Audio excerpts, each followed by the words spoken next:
बातें कर रहे हैं चांद सितारों के, इनको जो है वो वैसे ही हम करेंगे। चलें जी, हमारे पास स्क्रीन जो है वो आमना सारी सेबल सेंटेंस का सितारे दिन के वक्त जो है वो दिखाई नहीं देते। ठीक है जी, सितारे दिन के वक्त दिखाई नहीं देते। तो ये किन्होंने ठीक लिखा था, जरा ऑनेस्टली अपना नेम बता दूं ताकि हम उन्हें एक अदद नंबर जो है वो अवार्ड कर सकें स्कोर बोर्ड पे सबके सामने, इसी खुली कचहरी के अंदर जो है वो। खुबैब अहमद साहब कहते हैं अपने नाम के साथ, खुद ही खुबैब अहमद साहब ने कहा कि मैंने। ठीक है, ग्रेट हो गया। अच्छा, मेरे पास ना सिस्टम पे जो है वो रिस्पॉन्सेज आपके नहीं आ रहे। चले, इसको जो है वो हम देखते हैं। खुबैब अहमद साहब, हम अगले सेंटेंस में देखते हैं और आपको नंबर अवार्ड करेंगे। अच्छा जी, ये मुझे देखिएगा, क्या असलम को हर रोज संतरा दिया जाता है? क्या असलम को हर रोज संतरा दिया जाता है? क्या असलम को हर रोज संतरा दिया जाता है? क्या असलम को हर रोज संतरा दिया जाता है? क्या असलम को हर रोज संतरा दिया जाता है? तो वेब सब आप देख लें, इसमें आपने जो है वो क्या ऐड किया। ओरेंज भी लगा रहे हैं आप, लेकिन ओरेंज से पहले ऑरेंज ट्रेन कुछ भी नहीं लगा रहे। क्या असलम को हर रोज संतरा दिया जाता है? क्या असलम को हर रोज संतरा दिया जाता है? Is Aslam given an orange every day? Okay,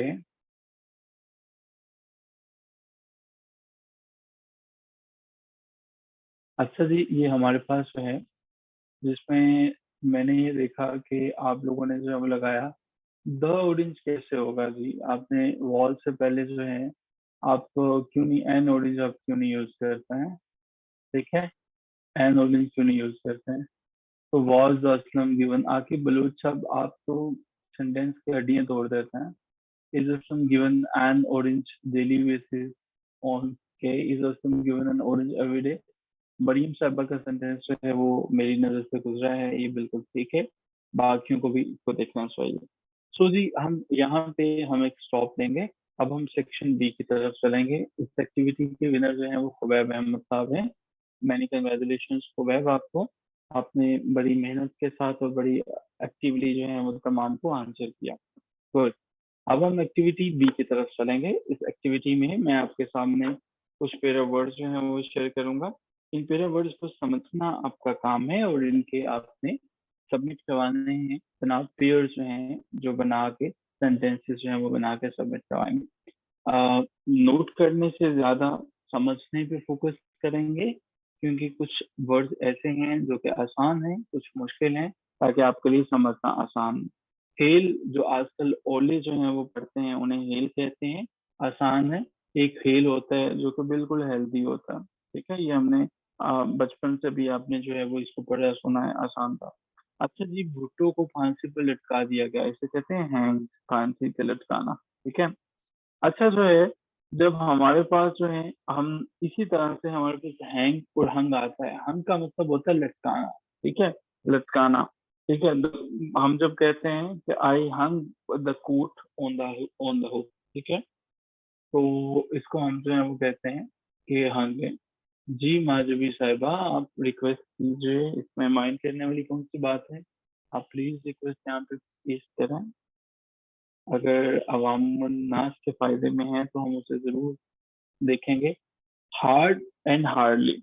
अच्छा, हार्ड का मतलब होता है किसी चीज का सख्त होना। ठीक है, ये तो आप सबको पता है। लेकिन जब हम हार्डली की बात करते हैं, मतलब जो है वो तब्दील होता है। हार्डली का मतलब होता है मुश्किल से।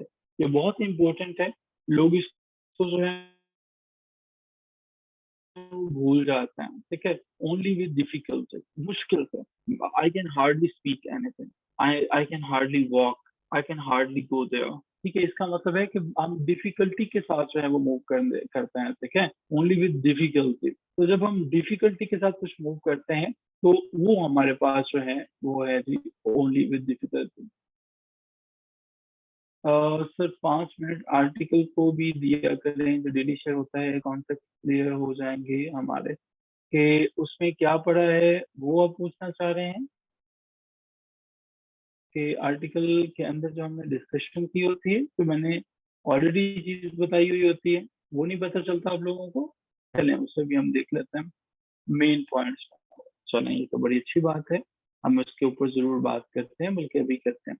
अच्छा जी, हेरिडिटरी क्या होती है और हमारे पास जो है वो हेरिडिटी क्या होती है।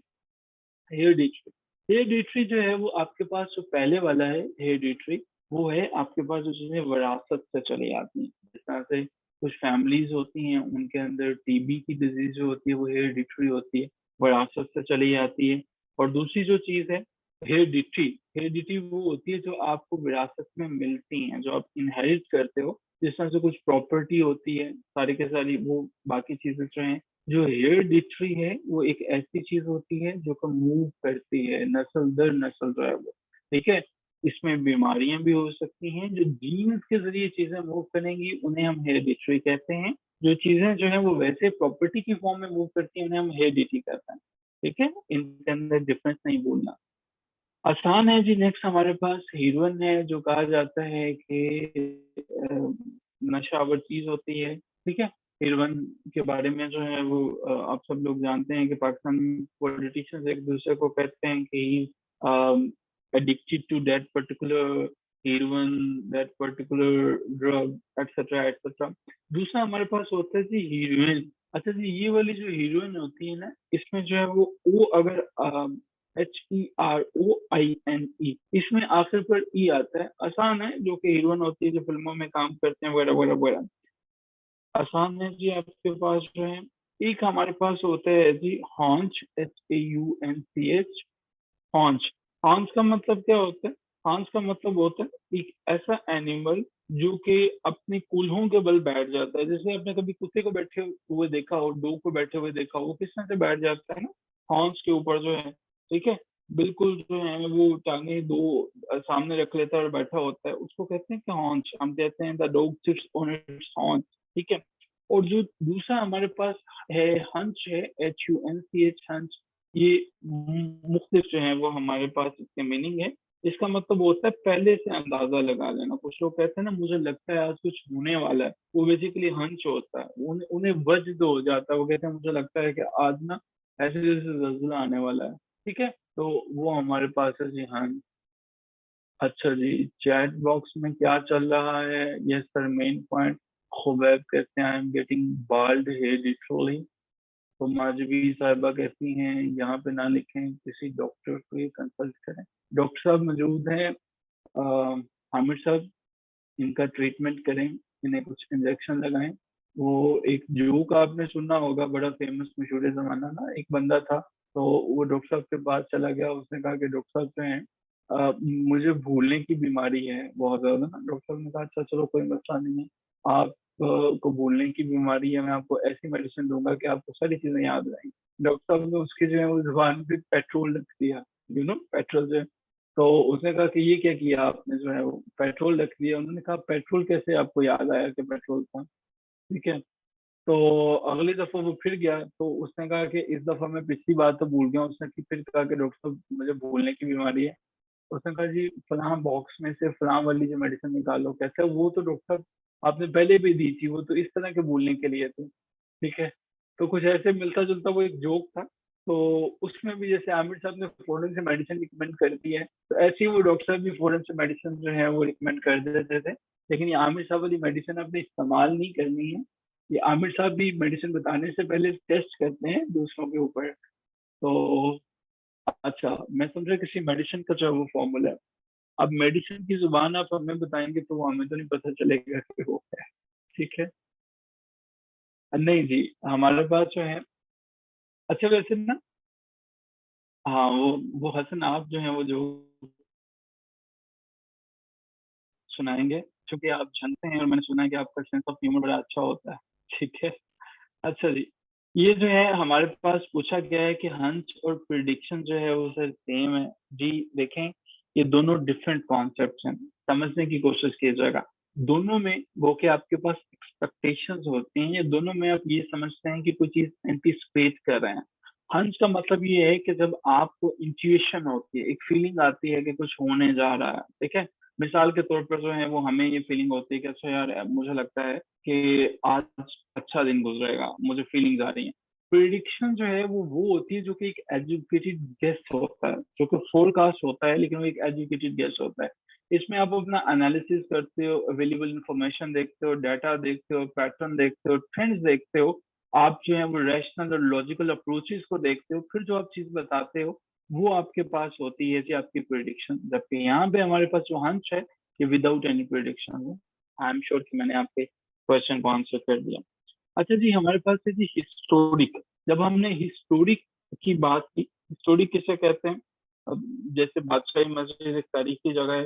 हिस्टोरिक जो है हमारे पास इवेंट्स भी हो सकते हैं, ठीक है। जब हम इवेंट्स की बात करते हैं, जैसे पाकिस्तान का जो दिन है वो एक हिस्टोरिक डे है, ठीक है। हिस्टोरिक इवेंट भी हो सकता है जो हिस्ट्री के अंदर रिकॉर्डेड डे है, रिकॉर्डेड डे है, वो हमारे पास होता है हिस्टोरिक। इसके साथ हमारे पास जो है वो आता है जी हिस्टोरिकल, ठीक है। हिस्टोरिकल, हिस्टोरिकल कहते हैं तारीखी तौर पर, ठीक है, तारीखी तौर पर। हम जिस तरह से ये कहें कि हमें जो है वो पाकिस्तान के अंदर जितने भी मुकामात हैं उनको तारीखी तौर पर स्टडी करना चाहिए। We should study all the जितने भी हमारे पास हिस्टोरिकल पॉइंट्स हैं इन अ क्रोनोलॉजिकल ऑर्डर, ठीक है जी। हम इसके बाद ये भी कह सकते हैं कि historical method of investigation is marvellous, ठीक है। तारीखी तौर पर एक हमारे पास तारीखी है और दूसरा तारीखी तौर पर। अच्छा जी, एक हमारे पास है जी हॉर्ड, HOARD, हॉर्ड। हॉर्ड का मतलब क्या होता है? जखीरा करना किसी चीज को, उसको इकट्ठा करते चला जाना चाहे वो। लेकिन इसी के साथ जो हमारे पास हॉर्ड है, HORDE, हॉर्ड जो है वो, ये हॉर्ड क्या है? ये ग्रुप को कहा जाता है, किसी ग्रुप को कहा जाता है, किसी गैंग को कहा जाता है जो कि मिलजुल के काम करते हैं, उसे हम जो है वो हॉर्ड कहते हैं। सेकेंड लास्ट हमारे पास है जी ऑनरी, HONORARY। ऑनरी हम जो है वो उस एजाजी को कहा जाता है जब कोई बंदा कहीं जगह पे किसी जगह पे काम करता है। जैसे जैसे कॉलेजेस में CTI होते हैं, ठीक है। हमारे पास कॉलेज टीचर इंटर्नी है, स्कूलों में STI होते हैं, स्कूल टीचर इंटर्नीज होते हैं। इनको ऑनरी दिया जाता है। इसकी मतलब ये होता है कि उनको ऑनरी सिर्फ दी जाती है और इसके अलावा कैश की फॉर्म में उन्हें बहुत कम चीजें प्रोवाइड की जाती हैं। ऑनरी। इसके साथ हमारे पास जो दूसरा वर्ड है वो है ऑनरेबल। ऑनरेबल कौन सा होता है? जो कि काबिल एहतराम होता है, ठीक है। माई टीचर्स और ऑनरेबल जो हैं, आप उसके बात कर सकते हैं। लास्ट हमारे पास है जी हेल्दी। आसान है। हेल्दी का मतलब क्या होता है? सेहतमंद, एक ऐसा पर्सन जिसकी सेहत अच्छी हो। और इसके साथ हमारे पास दूसरा वर्ड है जी हेल्थफुल, ठीक है। हेल्थफुल। हेल्थफुल क्या होता है? सेहत अफजा। जैसे हम कहें कि रावलपिंडी जो है वो सेहत अफजा मुकाम है हमारे पॉलिटिशियंस के लिए। जो भी वहां पे जाता है वो उसकी सेहत ठीक हो जाती है, ऑन ए लाइटर नोट। जैसे एक्सरसाइज जो है वो हमारे लिए हेल्पफुल होती है, ठीक है। तो ये हमारे पास हेल्पफुल होती है। कोई भी चीज ऐसी जो कि किसी के लिए सेहत अफजा होती है, जिससे उसकी सेहत अच्छी हो जाती है, उसको सॉफ्टवेयर अपडेट हो जाता है, वो हेल्पफुल होता है, ठीक है। जबकि हेल्दी जो है वो क्या होती है? जिसकी सेहत अच्छी होती है, ऑलरेडी अच्छी। एक सेहत को अच्छा करती है जबकि दूसरी सेहत का नाम। आई एम श्योर कि ये 10 से 10 सेंटेंसेस आपको क्लियर हो गए। आप इनका स्क्रीन शॉट लेना चाहें तो ले लीजिए, क्योंकि अब हम जो माधवी साहबा ने रिक्वेस्ट की है हम उस रिक्वेस्ट को प्रोसीड करेंगे। और आपके साथ मैं एक एनालिसिस शेयर करूंगा कि कौन से एक्सपेक्टेड टॉपिक हैं, कौन कौन से आ सकते हैं, आपको क्या क्या तैयार करना है, आपको क्या क्या पढ़ना है। अब हम उनको देखने की कोशिश करते हैं। ओके। जो जानना चाहें, एनालिसिस को ना सुनना चाहें, वो जा सकते हैं। जिनको लगता है कि वो थक गए हैं और वो चाय पीना चाह रहे हैं, तो वो चाय के कप को एंटरटेन कर सकते हैं। अच्छा जी, जब भी आर्टिकल आपको रिकमेंड किया जाता है तो आर्टिकल रिकमेंड करने की दो तीन वजूहात हैं। पहली वजह तो ये होती है कि आपने सरासर पूरे के पूरे पेपर को के ऊपर अपना टाइम वेस्ट नहीं करना। Your time is very important. आपने उस टाइम को एक सही सम्मत में, एक सही डायरेक्शन में यूटिलाइज करना। आर्टिकल ऑफ द डे में आपके पास वो तमाम चीजें आ जाती हैं कि इस आर्टिकल में है क्या क्या, पढ़ना क्या क्या है, कौन कौन से एक्सपेक्टेड टॉपिक हैं इंग्लिश ऐसे के लिए जो कि आ सकते हैं, और उन्हीं को बस आपने प्रिपेयर करना होता है। प्लस इसके साथ एक और चीज होती है, अ, अब जो भी आर्टिकल आपके सामने जो है वो आते हैं, अब जो भी आते हैं उनमें हमारे पास जो है एक चीज आप जरूर देखेंगे, और वो चीज ये है कि आपको ये भी बताया जाता है, कुछ क्वेश्चन को मैं आंसर करने की कोशिश करता हूँ बेसिकली, हुक स्टेटमेंट कहाँ पे है, जिस तरह से मैं ये बताने की कोशिश करता हूँ कि अच्छा इसका इंट्रोडक्शन कैसा था, उसका एनालिसिस कैसा है, इसकी बाकी सारी की सारी चीजें कैसी हैं, और इसीलिए इन्हें हम आपकी डिजिटल लाइब्रेरी में भी अपडेट कर देते हैं डेली बेसिस पे, ताकि आप लोग जो हैं वो इसको बाद में देखना चाहें तो देख भी लें, और ग्रुप में भी शेयर कर दिया जाता है। चलिए जी, आर्टिकल पे चलते हैं, मैं स्क्रीन शेयर कर देता हूँ आपके साथ, और ये हमारे पास एनालिसिस है हमारे आज के आर्टिकल का। चलिए, ये हम आ गए हैं जी, आज है हमारे पास 25th में, ये हमारे पास जो है वो आज का आर्टिकल था जी, ये है जी। अब इस आर्टिकल को आज जब आप पढ़ना शुरू करते हो तो पहले मेरी रिक्वेस्ट ये होती है कि कोई भी आर्टिकल जब पढ़ते हो तो यहाँ पे फोकस करो। मैं एक ऐसे चेक कर रहा था, मुझे एक ऐसे चेक करने का इत्तेफाक हुआ, मैंने देखा कि हमारे पास जो है ना पार्टिसिपेंट जो हैं उन्होंने इधर जो है ना यहाँ पे जो है वो इस्तेमाल की हुई थी थीसिस स्टेटमेंट, उन्होंने यहाँ पे जो है वो इस्तेमाल की हुई थी सपोर्टिंग सेंटेंसेस जो है। एक और मैं ऐसे देख रहा था, उसमें पार्टिसिपेंट्स ने क्या किया हुआ था, उन्होंने थीसिस स्टेटमेंट को सिर्फ पुट कर दिया हुआ था यहाँ पे, उसके बाद कहाँ कहाँ पे इस्तेमाल करना उन्हें नहीं पता होगा, ऑब्वियसली एक भी आपको भी नहीं पता होगा, ये चीजें हम डिस्कस करेंगे। किसी ने हुक स्टेटमेंट जो है वो दरमियान में पुट कर दी हुई थी यहाँ पे, और उन्हें लगता था कि मैं यहाँ पे हुक स्टेटमेंट पुट कर सकता हूँ या कर सकता हूँ। आर्टिकल ऑफ द डे पढ़ना जरूरी क्यों है? सबसे पहले तो देखिए, आपके CSS PMS के पेपर में जो भी ऐसे आता है वो आपके पाकिस्तान के जो नेशनल इश्यूज हैं वो उन पे लाजमी आता है, और हमारे पास लीडिंग पेपर जो है वो उनको कवर करता है। जो आज का आर्टिकल है, जिसने पढ़ा है जरा मुझे बताइएगा कि राइटर का नाम क्या है। मैंने राइटर का नाम भी मेंशन करता हूँ, ये जो मैंने लिया है,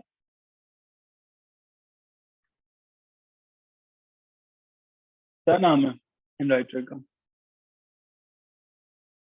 राइटर का नाम नहीं पता होगा किसी को? इसको देखने की कोशिश कीजिएगा, वीडियो में वो नाम लिखा हुआ आता है, उसको देखिएगा। अच्छा जी, ये आर्टिकल जो है हमारे पास इजाजुद्दीन ग्रेट, ये एम्बेसडर हैं पाकिस्तान के। अपने इनकी वेबसाइट पे चेक कीजिएगा, बहुत से इनके डिटेल्स और आर्टिकल्स पड़े हुए हैं। इसमें जो चीजें हैं यहाँ पे देखें कि ये जो हमारे पास पहली जो मैंने बात की एनालिसिस में, इस पूरे के पूरे आर्टिकल को जब आप पढ़ते हो तो मैंने इसके ऊपर पहले एनालिसिस में हुक स्टेटमेंट पे बात की है। ये देखें, the hook statement is used by the writer, this is a question every same Pakistan is asking. अब ये देखें, ये लाइन जो है ना, this is a question every same Pakistani is asking, ये मैंने बताया है कि ये क्या है, ये क्यों जो है वो हुक स्टेटमेंट है, ये कैसे आपकी अटेंशन कैच करती है, इस बात का आंसर मैंने यहाँ पे दिया। ठीक है, कि ये क्या क्या होना चाहिए, ये क्यों हुक स्टेटमेंट है, और क्यों आप किस तरह से अपने ऐसे के पेपर में पहली लाइन को जो है वो हुक स्टेटमेंट बना सकते हो। ठीक है, दूसरे नंबर पे मैंने आपको थीसिस स्टेटमेंट बताया।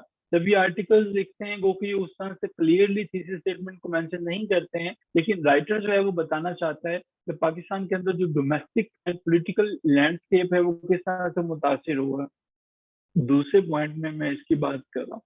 तीसरे पॉइंट में मैंने ये बताया है कि किस तरह से ये जो आर्टिकल है अपने टॉपिक्स जो है वो उनको जस्टिफाई कर रहा है, कौन कौन से टॉपिक्स हैं, कौन कौन से सपोर्टिंग डिटेल्स हैं जिनको जो है वो ये ले रहा है। बहुत फर्क है, ऑब्वियसली मैंने कहा है कि ये अभी आपके परेशान होने की चीज नहीं है, अभी आप सिर्फ ये देखें कि जब भी कोई ऐसे शुरू होता है तो उसके टॉप पे हुक स्टेटमेंट होती है, ये आपने सिर्फ याद रखना है।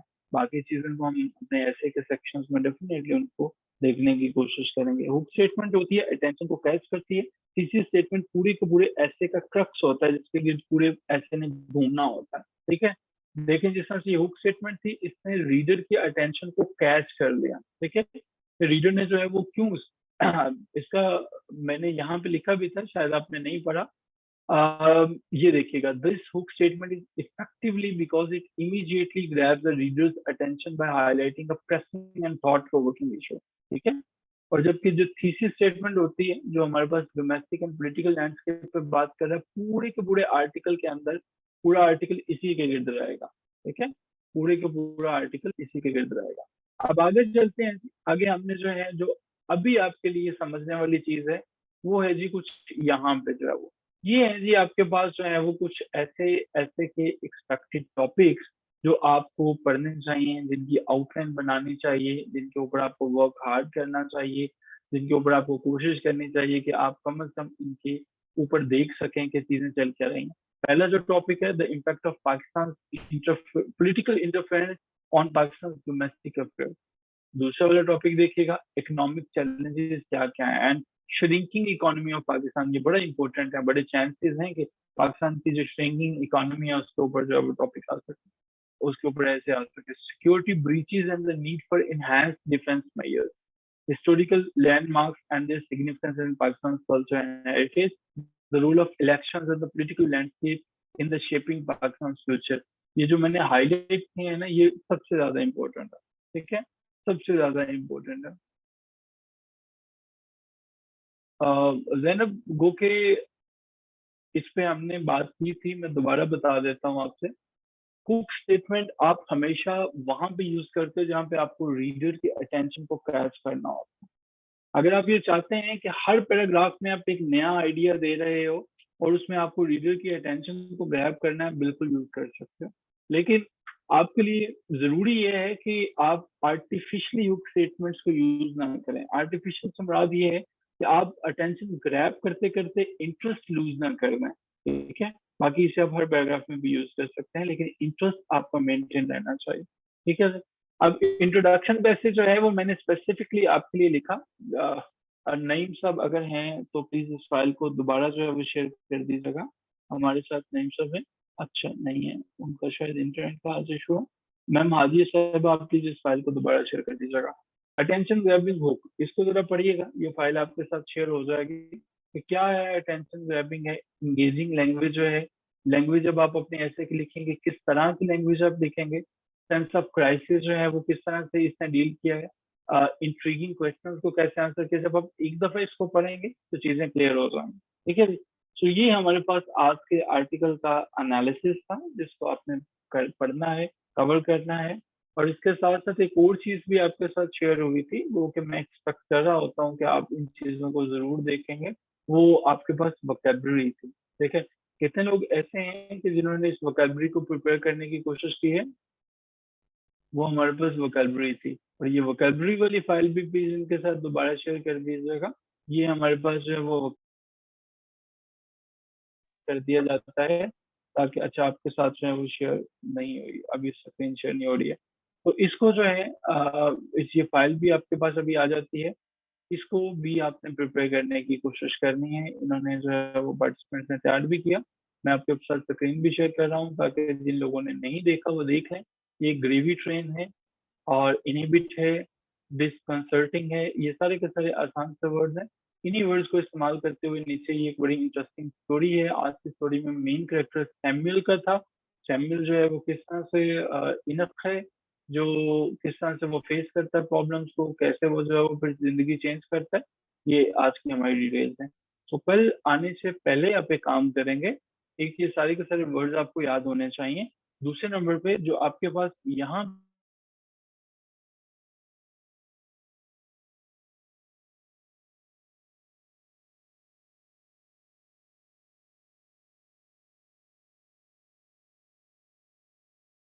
तो आपके इंट्रोडक्शन में अटेंशन ग्रैबिंग बुक होनी चाहिए। इंग्लिश लैंग्वेज जो है वो फ्लुएंट होनी चाहिए। वो मेन जो आपका इशू है उसके ऊपर बात कर रहा हो। इंट्रीगिंग क्वेश्चन उसके अंदर पूछे गए हों।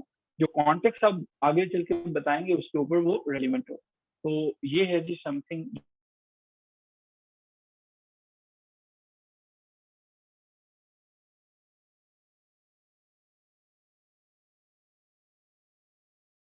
जो कि मैं आपसे